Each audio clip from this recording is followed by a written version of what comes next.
ضيعتي مسكينك عبرولاتي بتروقي درتودا هنو عقابي درتودا هنو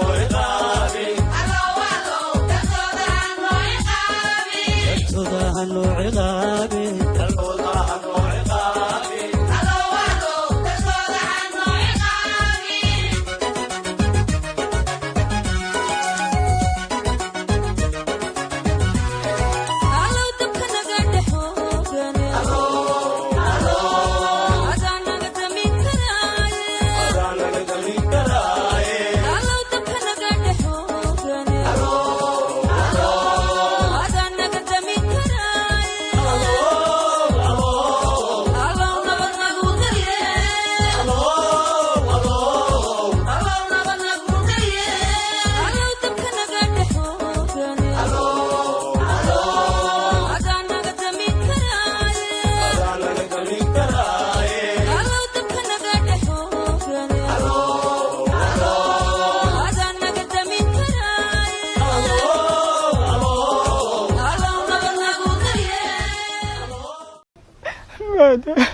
استمعين عليك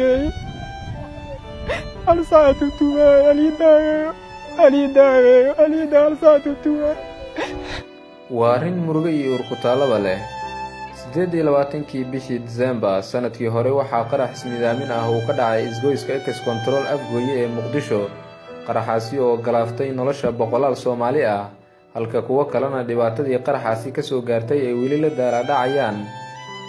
subaxnimo sabti ah saacaduna ay ahayd 7:00 subaxnimo ayuu dhibane Axmed Cumar Yuusuf ka soo baxay gurigiisa oo ku yaala deegaanka Aalasha Biyaha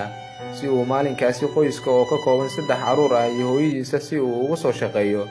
balse waxa uu la kulmay wax uusan filanayn xaafadan oo ka soo baxay oo subax ay tahay subaxnimo ay tahay wax ka dhigay camal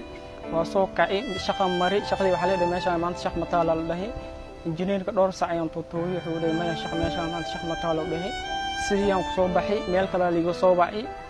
marka meeshii kale markii liiga soo baxay oo si socdo ayaa baawurkii Ex Control anoo joogo ayaa baawurkii la kala celinayay oo baawur si kuuleemi sameeyaan si jidka ay u maraan marka aniga baawurkii hadan shaqadii hadan anoo liiga dharrooyin nolomaadkiis maalintaas habeen kasta waa qaday wax aan haysto ma laha ma fahmino deena ku noolaay deena liiga qashbadna liiga rawi waalidkaygan aniga wax iga suwaayeen ilmahana ujeedada aniga inaan wax iga suwaay macal qoyskeeya ma fahantiin markii intaas ay tahay hadan maalintii anoo ku fikiraayo maxamedo shaqadii waan laga dhado jidkiina waa waxay yahay maxaa sameeyay harqad oo aalaada lama sheey mudka dadkii jid loo furay oo kuwan leeyahay sameeyaan intaas ay tahay jidka baawrkii waa ka degi laba tilaab makan qaadaha la kulmay marka anoo qadax aan la kulmay aan naxtin ku tan anoo hadan ruutii iyo qoyskeeya iyo walaalay iyo familkii aan fikiraay ayaa hadan xuskii ayaa hadan qarxiyaan la kulmay naxtin ayaan la qaaday meeshii hadan lugta aan ku istaagay dhibane Axmed ayaa sheegay in markii qaraxa qabsaday uu dhaawacmay uu waayay daryeelkii caafimaad ee uu u baahnaa waxa uu la ooyinayaa sidii loola dhaqmay markii isbitaalka la geeyay jibi walaal waxaan dareemay in hadan dhibaatadaas aan la kulmay istiqaada waasi aan waayay nin walba dadkiisu uu orday wala qaadariin iyo waqtiita waxa sameeyay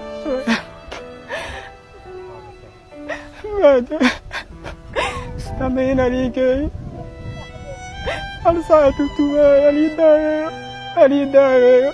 أرسلت التوى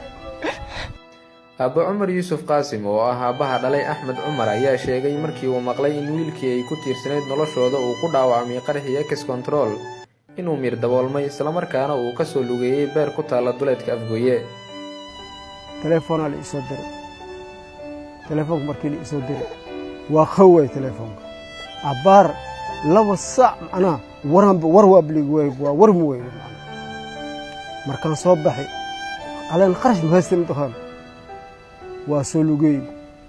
shin kun jeebkii ku jiro waa soo lugay waa soo socdo markaan soo lugay waxaan helay macna dad oo meel iska socdo dadkii aan dhay walaalow aniga duruuftaas as wiilkii dhaawacmay haddana isbitaal Madiino amartay as ku sugan yahay duruuf ay haastee bal wax isiyaan intaan ku dhameystiray bawran ku raacay dadkii waxa isiyaan lacag macna oo shan ku shinay isiyaan باوركين وحلو راعة لواتن كنا لو راعة كدب هدينا معناها والي وعي أنت سو جوكتا بر أنا حن سو جوا عند ديك في ما أرتاح حن سو جوا بنادر سو جوا واسولوجه أنا خرج من هستي على الماشي معنا نن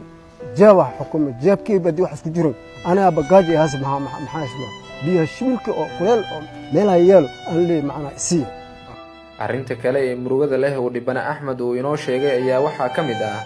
inuu ku jiray dadkii loo qaaday caafimaad dibadda laakiin faquuq dartiisa looga reebay safarkaasi waa ka mid tahay wuu waxaan ka mid tahay koowaad labaad saddexaad ka mid tahay infaanti anoo been ku sheegay labaad saddexaad qof saddexaad ayaan ka mid tahay waliin bisawir magacaalihi qoray waa lagu qaadaa la caawad walaana daasi waa lagu qaadaa markii ma jajas dhinac maray warninkan uu jabsiiyay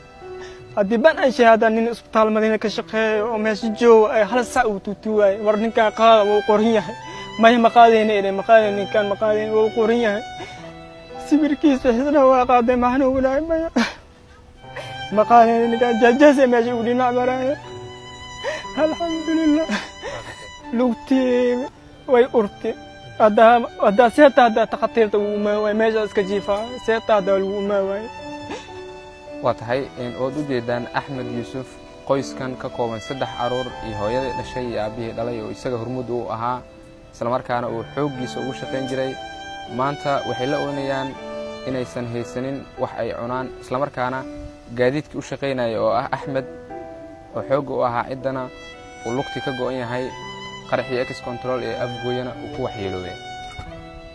guud ahaan ummadda Soomaaliyeed iyo cid walba wax haysata iyo dawladda federaalka Soomaaliya oo ugu horeeyay madaxweyne Farmaajo iyo ra'iisul wasaare Khayre